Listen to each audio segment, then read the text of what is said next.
की वीडियो में सभी का स्वागत है। ये नाइन्थ क्लास है जो नंबर ऑफ फैक्टर्स वाली, उसका सेकंड पार्ट है।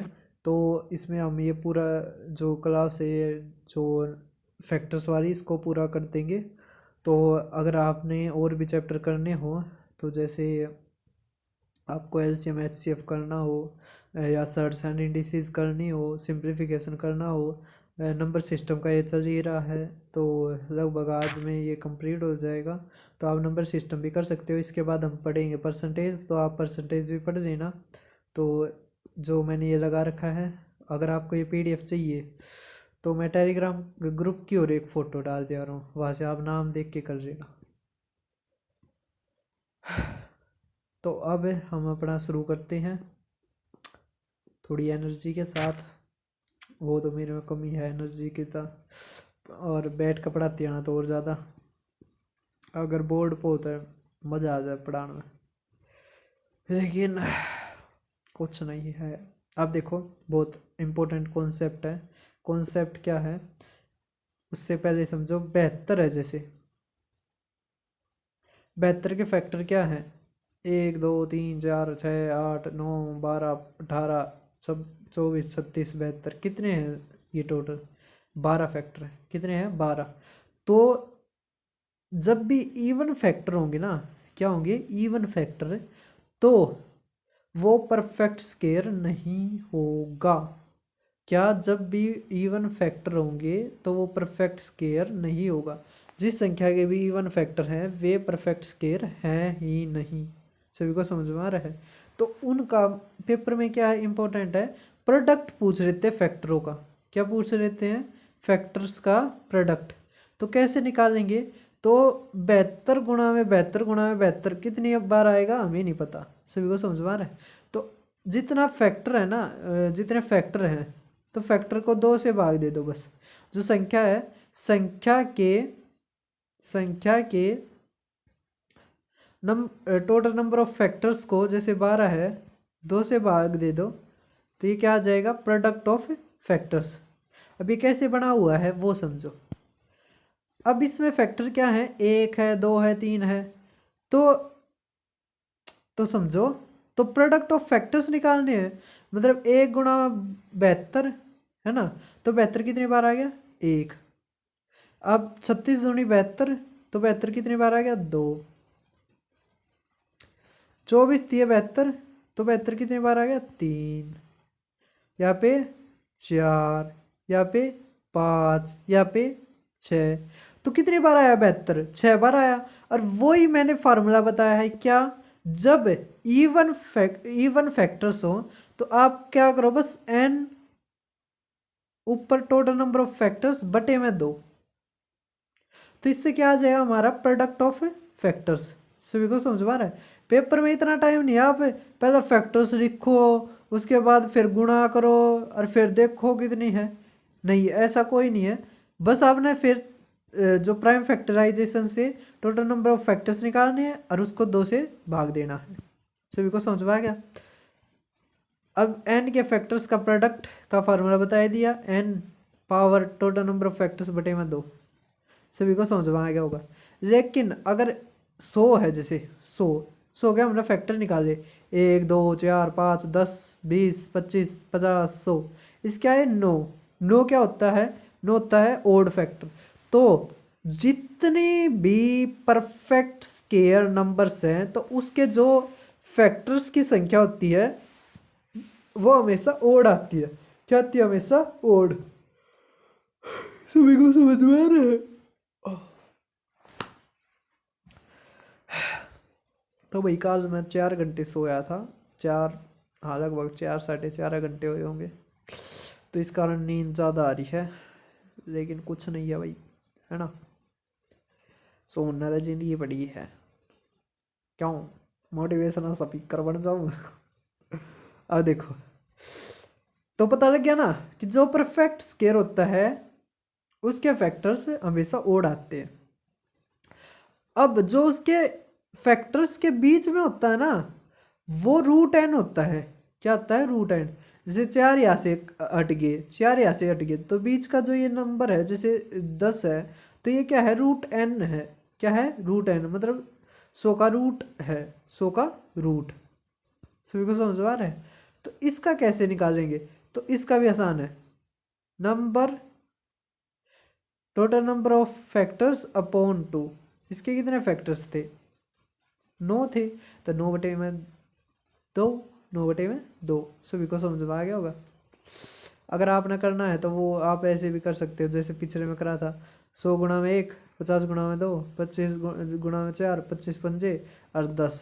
तो 4 के तो जोड़े बन गए लेकिन 1 का नहीं बना, तो √10 है ये। 10 को क्या लिख सकते हैं, √10। तो आप कर लेना चाहिए, या फिर एक ही फार्मूला है n टोटल, और ऊपर क्या है, power, total number of factors upon 2। बस ये है। सभी को समझ में आ गया होगा ये। अब देखो 16 क्वेश्चन क्या है कि हमने प्रोडक्ट निकालना, आर फैक्टर्स ऑफ है 576, 576 के सभी गुणनखंडों का गुणनफल ज्ञात करें।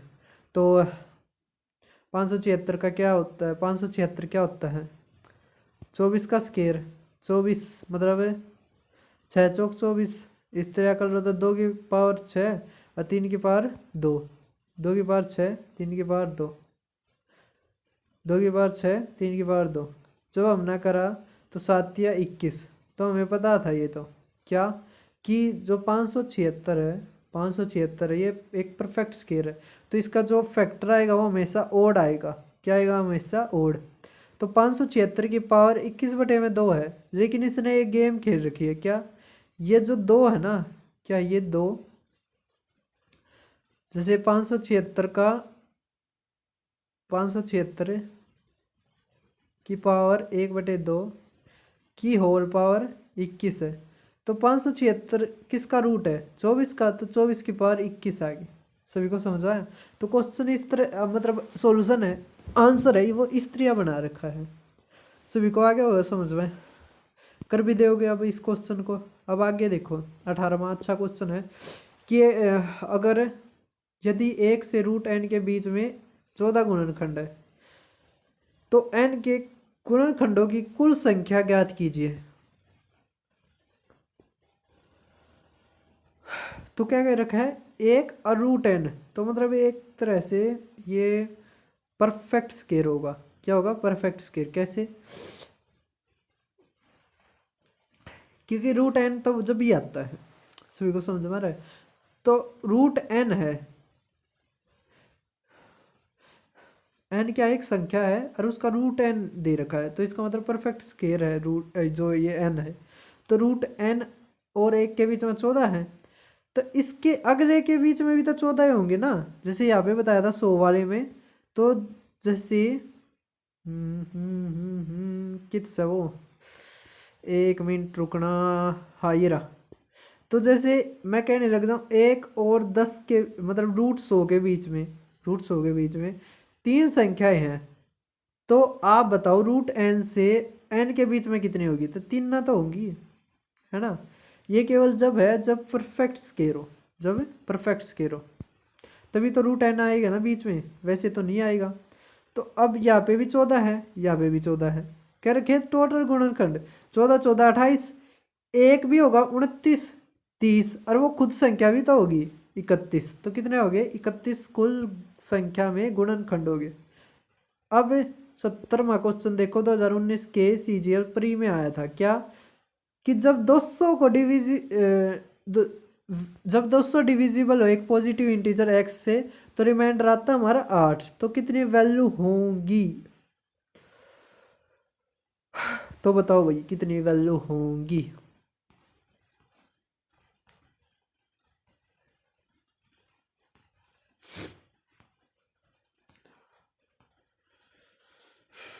देखो 8 रिमाइंडर बचता है, क्या बचता है 8। 200 को डिवाइड किया जाए, 200 को एक घन पूर्णांक x से विभाजित किया जाए तो 8 से स्वर बचता है। तो x के कितने मान है, तो देखो 200 को कैसे लिख सकते हैं, 192 जमा में 8, रिमाइंडर 8 बचता है ना, इस कारण बनाया। तो 192 का ही फैक्टर होगा, मतलब 192 का ही फैक्टर होगा, लेकिन लेकिन 8 से बड़ा होगा, क्योंकि जो भाग देने वाला है वो हमेशा रिमाइंडर से बड़ा आता है। तो 8 से भाग होने वाला 192 के कितने कितने फैक्टर हैं, तो कितने फैक्टर हैं। तो जैसे अगर आप फैक्टर निकालोगे 192 के 2 की पावर 6 गुणा में 3 की पावर 1 से हो सकता है ये, है ना। 64 तिया होता है ना 192। तो टोटल नंबर ऑफ फैक्टर्स कितने आ गए 14। कितने आ गया 14। लेकिन 8 से बड़े आने चाहिए, तो 1 नहीं आएगा, 2 नहीं आएगा, 3 नहीं आएगा, 4 नहीं आएगा, 6 नहीं आएगा और खुद 8 नहीं आएगा। सभी को समझ में आ गया। तो कितने फैक्टर हैं ये 6 हैं, तो 14 में तो 6 गया 8। तो 8 ऐसे मान संभावित हैं, तो मान हो सकते हैं जो 200 को भाग देने पर शेष पर क्या है 8।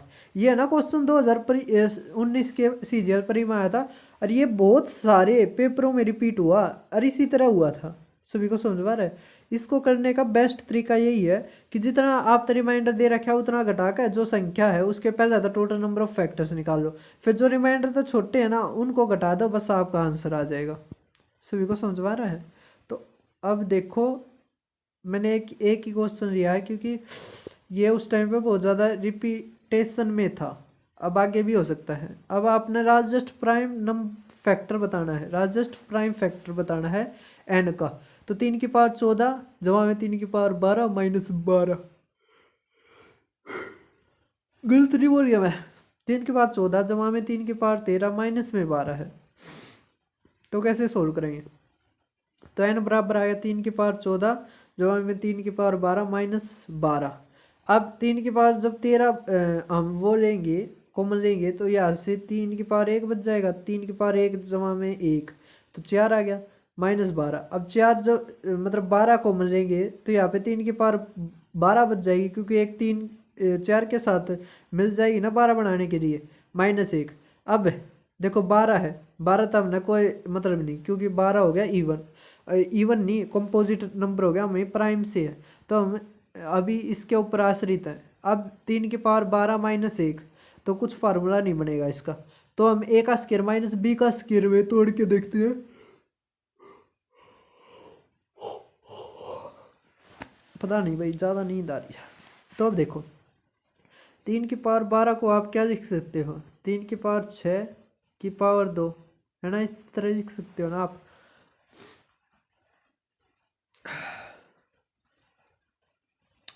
तो ये क्या है ए का स्क्वायर माइनस बी का स्क्वायर। तो 3 की पावर 6 होती है, वो कितनी होती है 3 की पावर 6, 3 या 9 या 27 का स्क्वायर 729। तो 729 माइनस 1 729 जमा में 1 तो 730 है, जो उसमें क्या आता है 73 गुणा में 10, और इसमें तो 8 आ गया, तो ये तो वैसे नहीं होगा। तो हमारा आंसर क्या आ गया 73। सभी को समझ में आ गया। तो क्वेश्चन आसान था, कुछ नहीं था इतना। अब पता है क्या, जो बच्चे ने पहली बार ये क्वेश्चन देखा है, अब जो मेरे से पढ़ने लग रहा है यहाँ पे वो तो आसानी तक कर देगा, लेकिन जो पहली पहली बार देखा है इस क्वेश्चन वो कैसे कर पाएगा, है ना। तो अब देखो 53 की पावर 3 माइनस 4 46 की पावर 3 माइनस 7 की पावर 3। अब ये जो है ये अलजेब्रा से लिया हुआ है, अलजेब्रा में पढ़ाते इसको, तो ध्यान से समझना। अब इसको क्या है फार्मूला कि अगर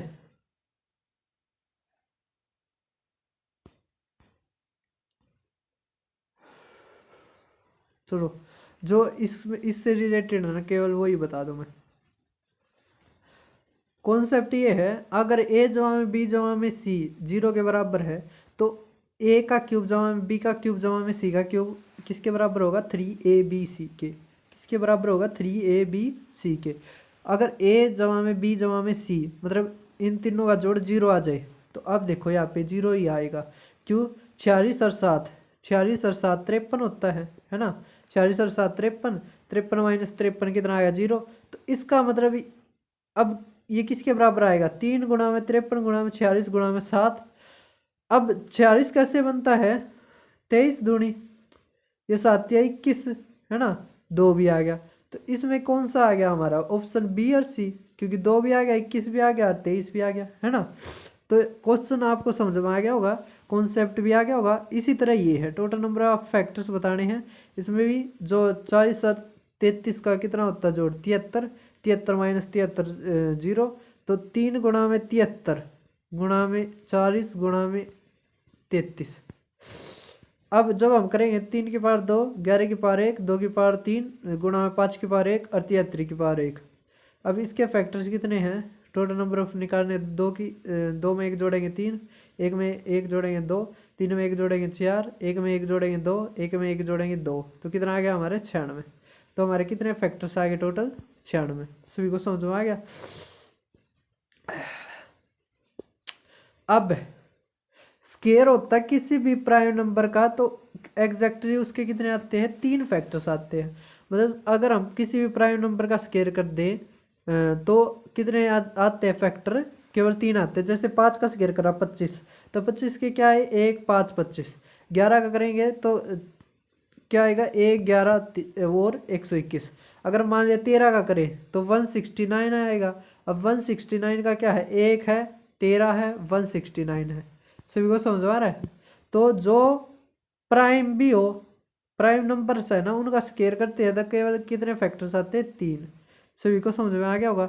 अब ये देखो, जो total number of 3 digits number which have only 3 factors. देखो पता है ये है कॉन्सेप्ट, लेकिन इसको एक ऐसे क्वेश्चन की फॉर्म में डाल दिया कि बच्चों को अगर डीपली पता है तो कर पाएगा। सभी को समझ में आ रहा है? अगर डीपली नहीं पता तो नहीं कर पाएगा इस क्वेश्चन को। अब total number of 3 digit numbers आए,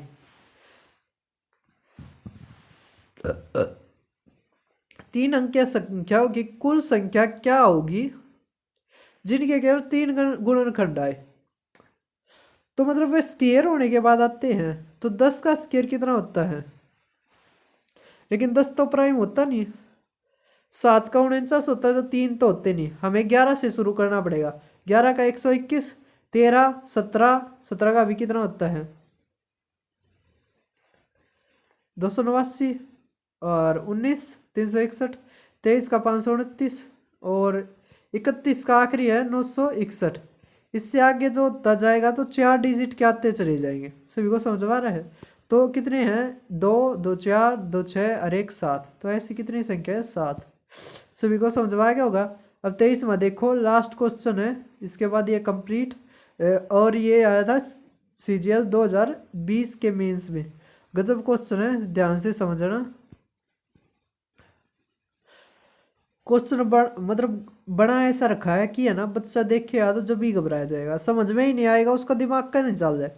क्यों? जब भी है ना, अगर न्यूमेरिकल फॉर्म में आता है क्वेश्चन तो हमारा दिमाग चल जाता है। अगर वो अल्फाबेटिकल में आ जाए ना तो हमारा दिमाग ही नहीं चलता।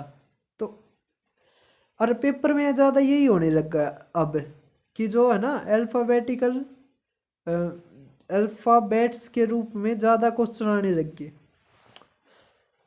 तो अब देखो कि PQRS पॉजिटिव नेचुरल नंबर्स हैं, जिसमें 3 एग्जैक्ट फैक्टर्स हैं इंक्लूडिंग 1, जो नंबर खुद है। 3 फैक्टर्स है, इसका मतलब प्राइम नंबर्स का स्केयर होगा। सभी को समझ आ रहा है? अब इसमें क्या दे रखा है? Q बड़ा है P से और बोथ आर 2 डिजिट नंबर्स। मतलब Q बड़ा है और क्या है? 2 डिजिट के नंबर है। तो मतलब 7 दो रह ही पाओगे, है ना? 2 तो रहेगा, 2 का भी 2 तो होता नहीं, 3 भी नहीं होता। 5 और 7, ये 5 मिलेगा और ये 7 मिलेगा। ये 2 ही तो होते हैं ऐसे जिसके जिसके कितने हैं? 3 गुणनखंड हो और 2 अंक बनाए, 2 अंक बनाए। बोथ आर 2 डिजिट नंबर, क्या है? 2 डिजिट नंबर हो, एंड आर ग्रेटर देन हो S और 1 डिजिट नंबर बनाए। अब 3 फैक्टर्स था, आपने बेरा लागना चाहिए कि प्राइम नंबर्स का है। तो एक का डिजिट का कौन कौन सा है? इसका मतलब R तो 3 पा होगा और S 2 पा होगा, है ना? यही पॉसिबल है। क्या है? यही पॉसिबल है।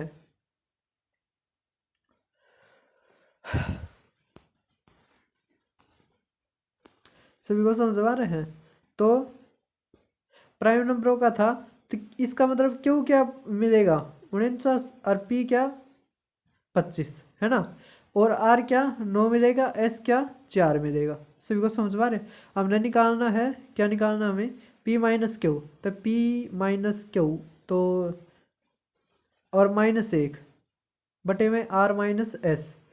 तो यहाँ पे तो कितना आ गया, नीचे तो 5 आ गया, ऊपर ऊपर p में तो क्यों घटाओगे, तो -24 -25 काटेंगे तो -5 हमारा क्या आ गया आंसर।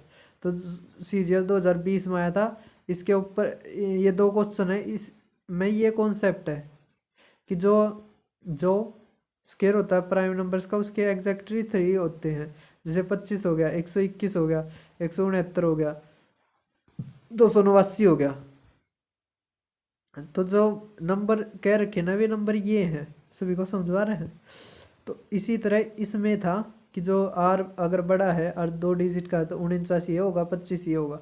अगर 1 डिजिट का है और प्राइम है तो 9 और 4 होगा। सभी को समझ में आ रहा है।